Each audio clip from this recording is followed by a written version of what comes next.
These are the most dropped anime of all time, and some will shock you. We're talking real stats, data mined from MyAnimeList. One anime was dropped by over half its viewers, and three others lost more than 200,000 fans each. And yes, My Hero Academia made the list. These are the anime that got dropped before it even got going. They collapsed almost immediately. Some were overhyped, some were just unfinished. Either way, fans bailed fast. X-Arm. This is the highest drop rate on MyAnimeList. 54%. That's a worse survival rate than Squid Games. Over half of people gave up on this anime, and most were just hate watching for the memes. But even that wasn't enough. X-Arm looks like it was animated on a PS2 by interns. The writing, awful. The pacing, worse. The character models move like mannequins, and it's generally hard to tell what's happening in some scenes. It became infamous overnight. Reaction channels couldn't stop covering it. People dared each other to finish it, and still tapped out halfway through. One comment I saw said, "It's not even so bad it's good. It's just bad." The detective is already dead, with a 19.2% drop rate and 50,000 jobs. That's about the same drop rate as the world's adult illiteracy rate. This anime had one of the fastest drop-offs ever. Episode 1, incredible. High stakes setup on a hijacked plane, stylish, amazing animation, and Siesta, an instantly likable, tough detective. Then they kill her in episode 1, and the rest of the show never lives up to that first impression. Animation quality nosedives, the mysteries become contrived, and the emotional weight is gone. It's a classic case of blowing the animation budget on episode 1 and having nothing left. Platinum End, with a 25% drop rate and 68,000 jobs. That's higher than the global rate of college graduates. Platinum End had a promising setup, same creators as Death Note and Bakuman, but none of the brilliance. It's basically Future Diary 2.0, a death game where godhood is the prize.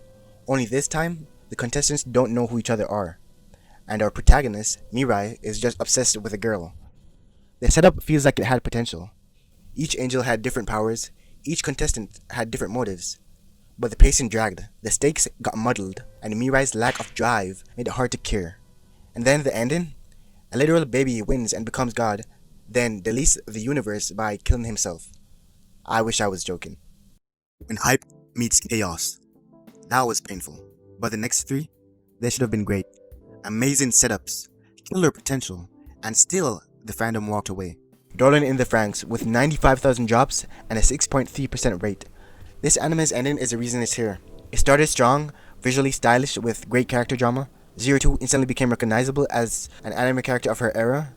But the love story was strange, but it had heart, it was compelling. But the final three episodes, chaos. Space worms, aliens, galactic wars, and a sudden shift into full cosmic nonsense.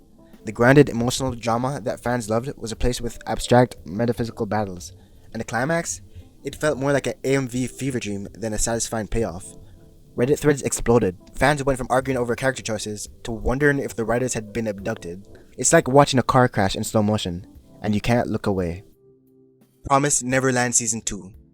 With 139,000 people dropping it, and an 18% drop rate, more people dropped this than watched all of Link Click Season 2 combined. Promised Neverland Season 2 is one of anime's most tragic falls from grace. Season 1 was peak. Gripping mystery, high stakes, mind games, and a terrifying world to escape from. The world building had people theorizing for weeks. The tension between the kids and the adults was chilling, and it genuinely felt like anything could happen. But Season 2? They skipped entire arcs. I'm not joking, they literally show everything that happened after Season 1 in a slideshow. A literal slideshow. Characters introduced in the manga never appear. Plot twists, gone. Suspense, non-existent. No payoff, no tension, just confusion and disappointment. Sword Art Online Season 1 starts strong. Trapped in a game where dying in game means dying in real life. But then, why did it rack up 32,000 drops and an almost 5% drop rate? That's because they beat the game halfway through and enter another virtual world where they can leave at any time. Suddenly, there's no urgency.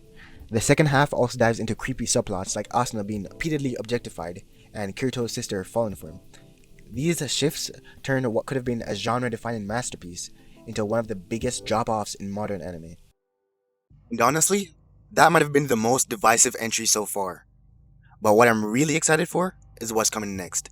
Because two of the biggest anime in the world Literal shonen pillars, still lost hundreds of thousands of fans, and one of them you've definitely watched. And if you're still watching at this point, you're a real one. If you want more breakdowns like this, make sure to like and subscribe. YouTube says 90% of you guys aren't subscribed. It helps a lot more than you think. The Burnout Zone. These anime didn't just fumble at the end, they wore people down over time. The longer they ran, the more fans tapped out. Bleach. You won't believe this, but Bleach was dropped by over 218,000 fans. That's an 11.8% drop rate. That's almost double the amount of people who attended Anime NYC last year. Massive for a series that's this beloved. It had one of the biggest openings in shonen, a stylish protagonist, a killer power system, and some of the most iconic arcs in anime. But then, filler. Entire arcs that contributed nothing to the story. Characters frozen in place while the show spun its wheels. 1 week, you're deep in the Soul Society, and the next, you're watching a mod soul chase a stuffed animal for 22 minutes. The pacing, especially during the original run, made it easy for fans to burn out, and once you drop a long run in shonen, it's hard to come back. Fairy Tail dropped by over 200,000 people with a 12.8% drop rate. That's more drops than all of Tokyo Ghoul's seasons combined. Fairy Tail drew fans in with its popularity, but many couldn't get past the endless fan service and power friendship battles.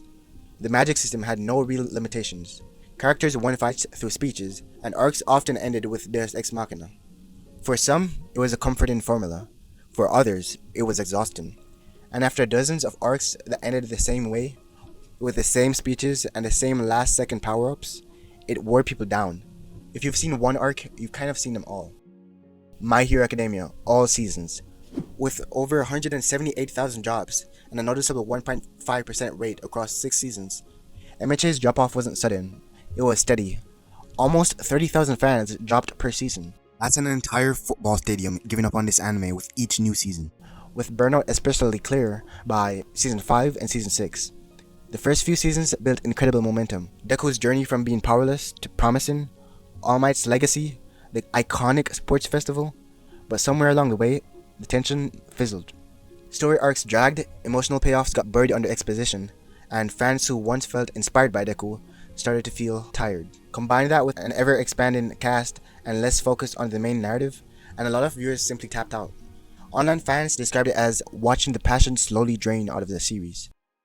The heavy hitters. These are some of the biggest anime in the world, and fans still drop them.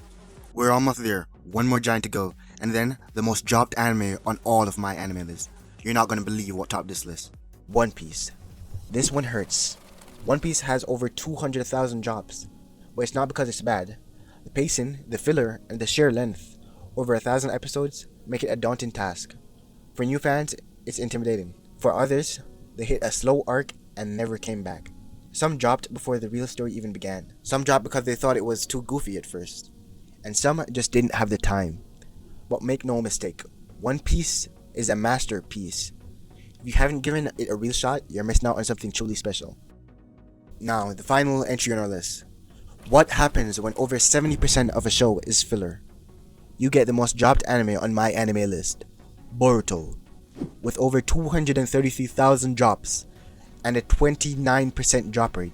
That's more people than the entire population of Richmond, Virginia. This show only has 25% canon, and honestly, it deserves to be dropped more for that. Fans expected Naruto's legacy to continue strong, but got pacing issues, underwhelming arcs, and character assassinations. Even longtime Naruto fans felt alienated. Add inconsistent animation, and it's no wonder so many people bailed. But a lot of these anime, they had awful endings. That seems to be a common theme. If you're curious why so many anime fall apart right at the finish line, I did an entire video breaking down the worst anime endings of all time. You can check it out right here. It's a perfect follow-up to this list.